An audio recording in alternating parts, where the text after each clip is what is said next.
Kédougou rechute donc dans la violence comme en décembre 2008, mais cette fois-ci pour une raison différente. Cette ville située à l'est du Sénégal a vécu ce lundi une journée très chaude, une violente manifestation des populations qui accusent la gendarmerie d'avoir torturé mortellement un jeune homme sourd-muet de surcroît, interpellé pour détention de chanvre indien. Kékouta Sidibé a succombé à ses blessures imputées aux gendarmes. Correspondance particulière pour TFM, Karim Kamara. Bonsoir Karim, qu'est-ce qui s'est passé à Kédougou? Ce qui s'est passé, c'est que la pluie tombée cet après-midi aura entaché l'ardeur des manifestants suite à la mort de Kékouta Sidibé, sourd-muet de 35 ans, marié et père de 2 enfants. Pour rappel, de leur descente de sécurisation dans les quartiers, les hommes en bleu l'ont trouvé en possession de plus d'1 kilogramme de chanvre, des pièces de monnaie et de quelques cornettes prêtes à être fumées. Face à son refus d'obtempérer, au dire des manifestants, les limiers l'auraient battu à mort. La nouvelle a fait l'effet d'une bombe et des jeunes par centaines armés de pierres et de lance-pierres s'en sont pris à la brigade de gendarmerie. La réplique des forces de l'ordre a fait un blessé parmi les jeunes. Avant l'arrivée des renforts, des logements des gendarmes ont été brûlés et au moment où on vous parle, le corps sans vie de Kékouta Sidibé est acheminé à bord de l'avion militaire vers Dakar pour autopsie. Le commandant de brigade Babacar Dramé est quant à lui formel. Nul n'est au-dessus de la loi et les coupables, quels qu'ils soient, répondront de leurs actes. Il en appelle toutefois les populations au calme et à la retenue. À Kédougou pour la télévision Futur Média, Karim Kamara. Sur cette affaire, Amnesty International, la Ligue sénégalaise des droits de l'homme et la RADDHO demandent l'ouverture d'une enquête judiciaire pour déterminer les circonstances exactes de la mort de Kékouta Sidibé. Dans un communiqué, ces 3 organisations dénoncent les actes de torture ou traitements cruels et dégradants perpétrés par des gendarmes de la brigade de Kédougou. À Dakar, un incendie à l'Assemblée nationale. Le feu s'est invité au bureau du président du groupe parlementaire majoritaire situé au 4e étage de l'immeuble. On ignore pour l'instant la cause du sinistre qui a fait plus de peur que de mal. Cet accident révèle une carence. Les extincteurs de l'Assemblée n'ont pas fonctionné. 10 après Ibou Cissé, reportage. C'est le bureau du président du groupe parlementaire Benno Bokk Yakaar, situé au 4e étage de l'immeuble qui a pris feu. Moi j'étais dans mon bureau quand mon chauffeur m'a appelé, qui était à l'extérieur, pour me dire qu'il y avait un incendie au niveau de l'Assemblée nationale. Quand je suis sorti, je me suis rendu compte que c'était au 3e étage, au bureau du président du groupe, où s'était déclaré un incendie. Ce que je peux dire présentement, comme vous l'avez vu, les sapeurs-pompiers sont en train d'éteindre le feu. Pour l'instant, difficile de déterminer les origines des flammes, mais des témoignages indiquent qu'aucun extincteur ne fonctionnait au sein de l'Assemblée nationale au moment de l'incendie. On ne peut pas dire exactement qu'est-ce qui a causé cet incendie, mais ce qui est sûr qu'il y a eu un incendie. Et un fait que nous avons vu nous tous, c'est qu'aujourd'hui, on a trouvé une assemblée où aucun extincteur n'est en marche. N'eût été par exemple la rapidité des sapeurs-pompiers, on allait trouver aujourd'hui par exemple l'Assemblée nationale en feu ensemble. Ce qui veut dire qu'aujourd'hui, encore une fois de plus, ce n'est pas pour indexer qui que ce soit, mais l'héritage qu'on a fait de ce pays-là est catastrophique. On ne peut pas comprendre une institution comme l'Assemblée nationale où les gens ne sont pas en sécurité. Même si les dégâts sont minimes, cet incendie remet sur la table le problème crucial de la sécurité dans nos institutions. Le baccalauréat général commence à livrer ses secrets. Les premiers résultats sont tombés aujourd'hui à Dakar. Pas très fameux au jury 630 du centre d'examen du lycée Seydina Limamoulaye. 69 admis d'office sur un total de 228 candidats. Cependant, il y a espoir pour relever le taux de réussite avec les 64 autorisés à subir un second tour d'épreuve. Le jury 630 a la particularité de n'accueillir que des scientifiques. Reportage dans un torrent de joie et de tristesse malheureusement. Aminata Baresso ou Yaya Diallo pour les images. La journée a été longue pour ces candidats au baccalauréat général. Malgré les fortes pluies, ils ont tenu à faire le déplacement pour connaître les résultats. 16h, le président du jury commence à appeler le nom des candidats, l'heure de la délivrance pour certains.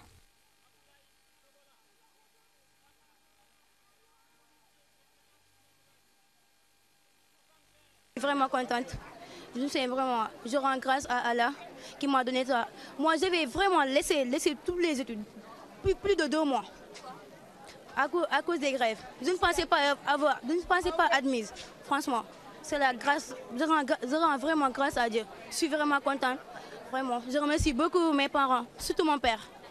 C'était très catastrophique même. J'ai réussi, mais quand même, c'était pas abordable, quoi, parce qu'il y a des amis qui n'ont pas pu réussir. Et c'était très dur. Les minutes passent, l'espoir s'effrite. Dernier recours pour ces candidats retenus, les pleurs et les cris pour évacuer la douleur.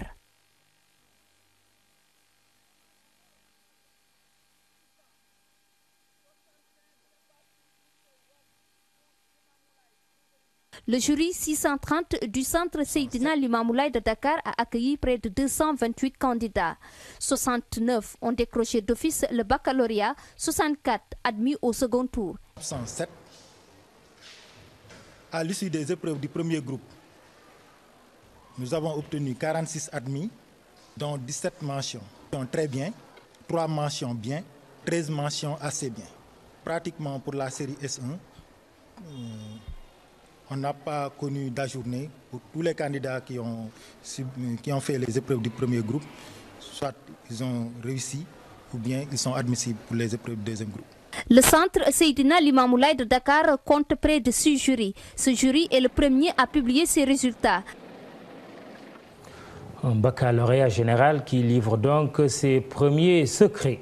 L'accident ou l'horrible accident même survenu sur l'axe Kaolack-Tamba la semaine dernière n'a pas lui fini de livrer ses secrets. Une nouvelle version sur la responsabilité de la mort des 23 passagers, un rescapé de la catastrophe routière prend le contre-pied du chauffeur du bus qui a câblé le camionneur. Pape Sall soutient que c'est bien le conducteur du bus qui a provoqué l'accident par son indiscipline et son excès de vitesse. L'homme qui a échappé à la mort s'est confié à Hadia Talla. J'étais derrière l'arrière gauche, je dormais, c'est à un moment donné que les deux véhicules sont affrontés, que je me suis levé. Après il n'y a plus de lumière, les gens criaient de gauche à droite.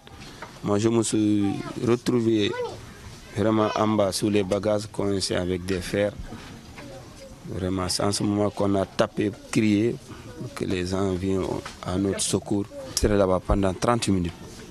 Il a vu aller. On a bel et bien parlé avec lui, avec le chauffeur même. Moi je me suis levé même là où j'étais assis en lui disant que grand, s'il te plaît, premier a conduit de Dakar à Kaffrine. C'est en ce moment qu'il a descendu la biche et l'autre est monté, le jeune. Mon nez gauche, j'ai mon jambe déchirée, vraiment gravement déchirée. Il y a tout ça qui me fait mal. Sur ce plateau, notre reporter Hadia Talla, bonsoir. Bonsoir Mamadou. Vous avez réussi avec votre caméraman Demba Ndao à avoir les terribles images du bus. De nombreuses versions servies sur cet accident. Qu'est-ce qui s'est réellement passé? Oui, ce qui s'est réellement passé, Mamadou, à voir les images par exemple à la télé, on se rend compte que l'accident est une très rare violence. Ce qu'on a constaté, une fois arrivé sur les lieux, il y avait beaucoup d'objets qui étaient éparpillés un peu partout. À voir aussi le bus, on a l'impression que c'est vraiment un carnage. On a vu par exemple, excepté à partir du côté gauche, excepté le chauffeur, le siège du chauffeur, tout ce qui est derrière lui a été ravagé, a été détruit, que ce soit les sièges. Et on s'est rendu compte aussi que tous ces individus qui ont été morts dans l'accident étaient de ce côté. C'est-à-dire que ce que je peux constater aussi dans cet accident, c'est que même s'il y a eu, comme l'a dit Pape Sall, qu'il y a eu de l'indiscipline et autres, je pense que aussi les deux que ce soit le chauffeur du camion et le chauffeur du bus, ils ont quand même une part de responsabilité dans ce qui s'est passé, Mamoudou. Et ce qu'il faut aussi signaler, c'est que les commentaires sont allés bon train. Chacun y est allé dans sa version. D'aucuns disent que, par exemple, quand on prend le chauffeur du bus, il dit que c'est le camion qu'il a trouvé sur son côté pour le cogner. Il y a le rescapé qui dit que c'est l'indiscipline, c'est l'excès de vitesse. Donc, on ne sait pas. Mais tout ce qu'on peut dire, c'est que l'accident a été vraiment difficile, vraiment violent.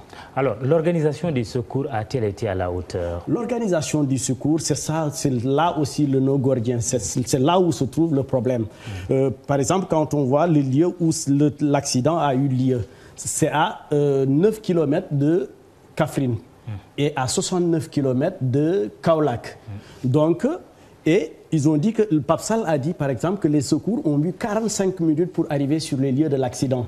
Quand on constate, par exemple, 9 km, ça veut dire qu'à Kaffrine, il y a des sapeurs-pompiers. À Kaolack aussi, il y a des sapeurs-pompiers. Quand ils mettent 45 minutes pour arriver sur un lieu, par exemple, Kaffrine, ce qui sépare Kaffrine du lieu de l'accident, c'est juste 9 km. 45 minutes pour 9 km, je veux dire qu'il y a problème. Le deuxième problème qui se pose aussi, ce sont les infrastructures sanitaires qui sont vraiment dépourvues d'équipements. Par exemple, les accidentés. L'hôpital de Kaolack, El Hadji Ibrahima Niass de Kaolack, a reçu, selon les autorités, ils ont reçu 18 corps inertes. Ils ont reçu aussi 4 blessés graves et 2 moins graves quand même.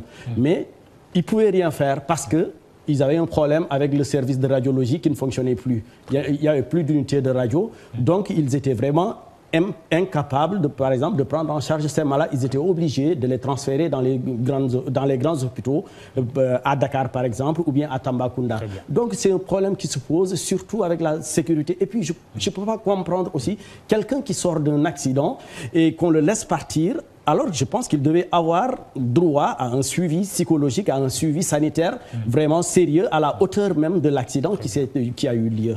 Merci Adi Atala, notre envoyé spécial sur les lieux de l'accident dit de Kaffrine avec 23 morts la semaine dernière.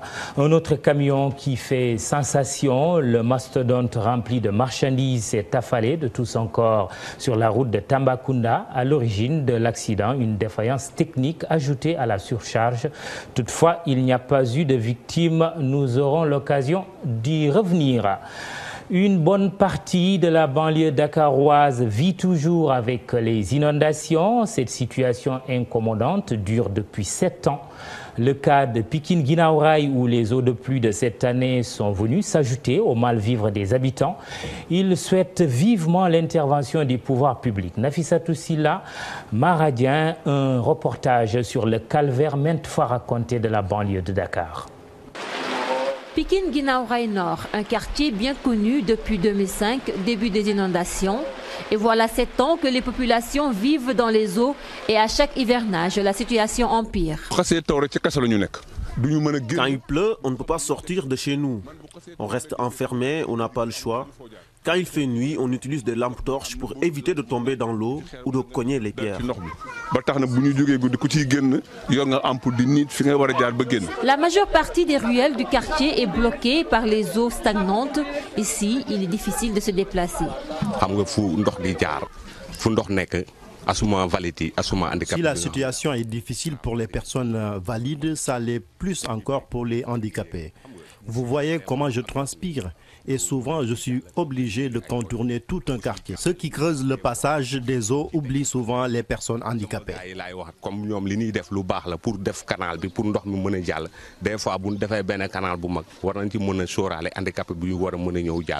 Des maisons abandonnées, il y en a beaucoup à Guinaw Rail. Ceux qui ont choisi de rester, faute d'avoir les moyens de déménager, vivent un véritable calvaire.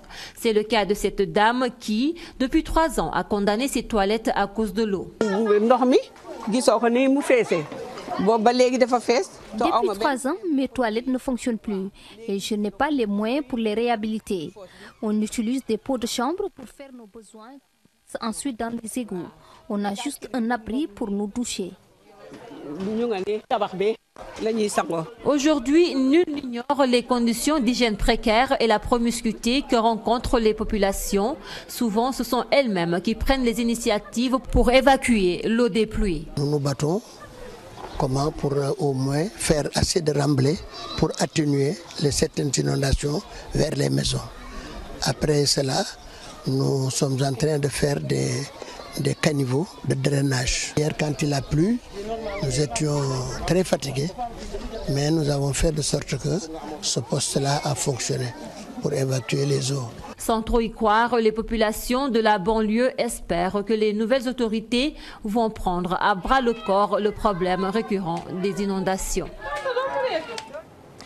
Actualité politique, présidence du Sénat, des cadres de l'APR demandent au président Macky Sall de réserver le poste à leur parti. Réaction d'Ibrahima Hassène du PIT, une autre formation de la mouvance présidentielle. Il invite le chef de l'État à plutôt persévérer dans la voie de la gestion concertée du pouvoir. Ibrahima Hassène que nous écoutons. Ces gens-là, s'ils pensent avoir une autorité sur Macky Sall, pour lui imposer leur point de vue, je pense qu'ils se trompent. Parce que Macky a suffisamment démontré qu'il a un très haut sens de responsabilité, des rapports de force et des équilibres. Et l'expérience de Moustapha Cissé Lo est claire là-dessus. Beaucoup de cadres de la paix ont tout fait, mais Macky sait que pour la stabilité de son régime et pour créer les conditions qui lui permettent de réussir son premier mandat et pourquoi pas d'obtenir un second mandat, il faudrait qu'il fasse en sorte que les équilibres d'Benno Bokk Yakaar soient maintenus. Et il l'a démontré dans la constitution du gouvernement et à l'Assemblée nationale. Donc, moi je pense que c'est peine perdue, jusqu'à preuve du contraire, que Macky puisse accepter le dictat de ces gens-là. Débat sur la présidence du Sénat au sein de la majorité présidentielle. Des brigades d'une toute autre nature. Le ministre de l'Écologie et de la Protection de la Nature annonce la création de brigades vertes à Tambacounda. Pour Ali Haïdar, c'est la meilleure parade face aux feux de brousse et la destruction des ressources naturelles dans la région orientale du pays. Nous avons le projet de mettre en place des bourses vertes. Donc, dans toutes les régions qui sont menacées par les feux de brousse, où nous avons une disparition du tapis herbacé, dans toutes les régions où nous avons des vastes programmes de reboisement, dans toutes les régions qui sont concernées par la protection de la nature, elles sont nombreuses, nous allons avoir des brigades vertes, des jeunes qui auront une bourse verte. Et ces jeunes-là lutteront avec nous pour lutter contre les feux de brousse. Ces jeunes nous aideront à participer au programme de reboisement. Ces jeunes participeront à la gestion de notre ressource parce qu'ils seront issus des collectivités. Le mois de Ramadan aborde à partir d'aujourd'hui son dernier virage à une semaine de la fin du jeûne et donc de la fête de Korité. Le marché prend déjà les couleurs du festin. Pour vos provisions, sachez que la pomme de terre coûte cher et les cours mondiaux actuels n'incitent guère à l'optimisme. Parole de commerçant, le panier de la ménagère sénégalaise, un reportage de Fatou Kinedem avec Atanarba. À moins d'une semaine de la Korité, le panier de la ménagère continue de souffrir. Tout comme l'oignon, la pomme de terre coûte cher aux yeux des consommateurs. Pour la pomme de terre, le kilogramme est à 400 francs. C'est trop cher. Avec l'approche de la Korité, on doit diminuer les prix pour permettre aux familles d'avoir accès aux denrées. Peut-être que les prix vont diminuer. En tout cas, les consommateurs sont fatigués. C'est pas facile. 7 000 à 7 500 francs le sac de pommes de terre. Celui de l'oignon avoisine les 11 000. Des prix excessifs.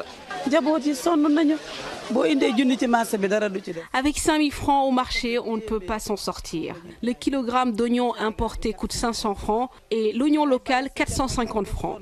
On ne pense même pas acheter des tissus pour la Korité, car manger, c'est la priorité. Les ménagères vont prendre leur mal en patience car il est fort probable que le prix de la pomme de terre connaisse une hausse d'ici la Korité.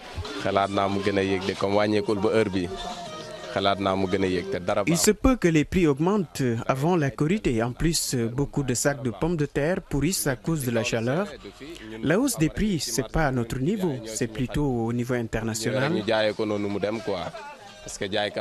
Parfois, les clients nous accusent alors que nous vendons nos produits en fonction du prix sur le marché.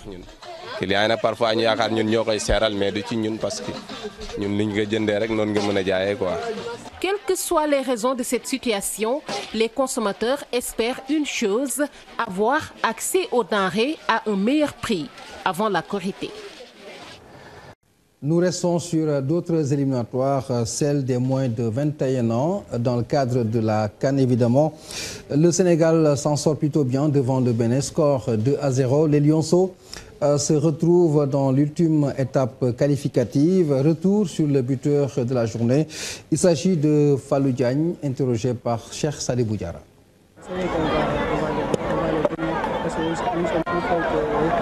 C'est pas la même chose, notre niveau et notre équipe, c'est pas la même chose. Ils sont plus forts que Bénin.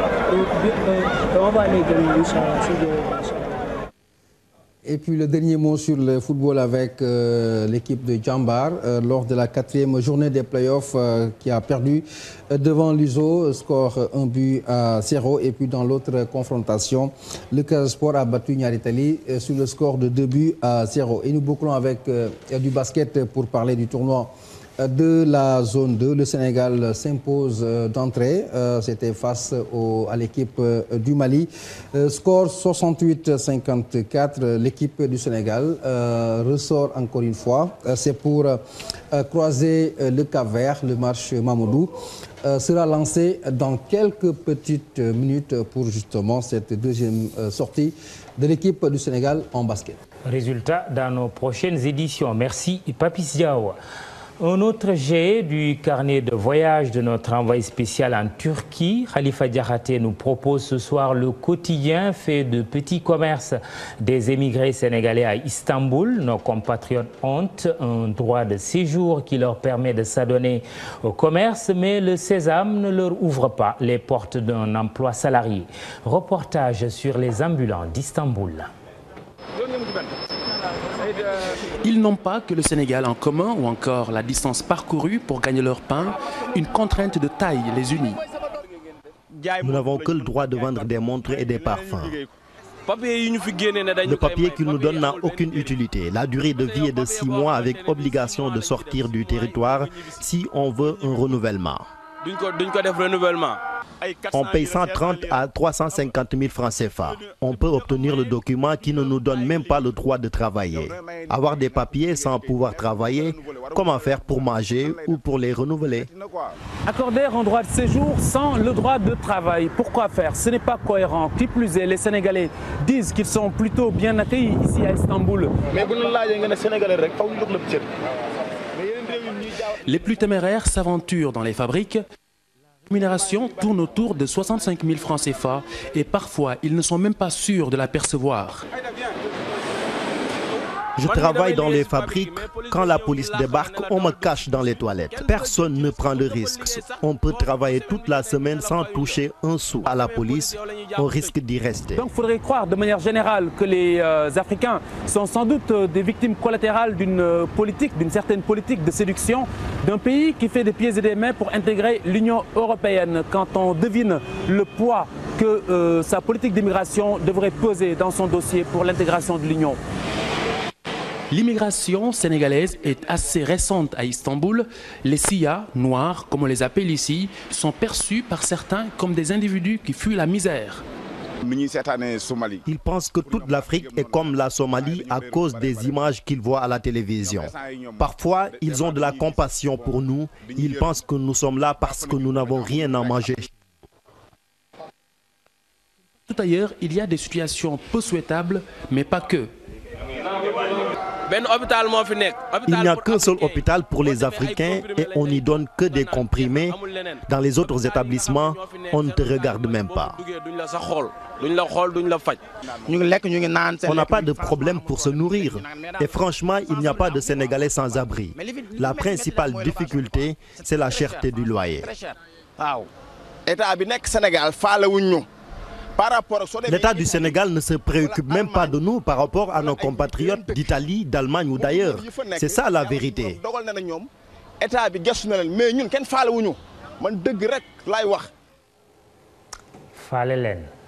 C'est la fin de ce journal. Demain 21h, Khalifa Diakhaté, merci, bonsoir.